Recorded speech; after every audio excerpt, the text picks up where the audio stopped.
Hello বন্ধুরা, আপনাদের স্বাগতম। আজকে এসেছি আরেকটি নতুন বিষয় নিয়ে। আসুন জেনে নেই কোন ওষুধ কী কাজ করে।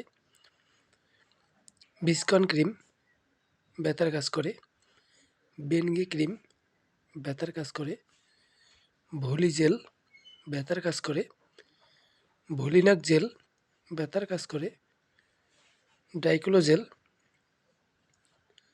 ব্যথার কাজ করে।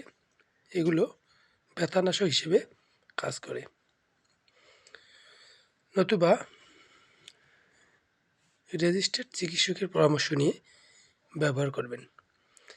এরকম নতুন নতুন ভিডিও পেতে আমার পেজটিকে ফলো করবেন, লাইক এবং বেশি বেশি কমেন্ট এবং শেয়ার করবেন, যেন অন্যরাও এইগুলো দেখে সচেতন হতে পারে। সবাইকে অনেক অনেক ধন্যবাদ।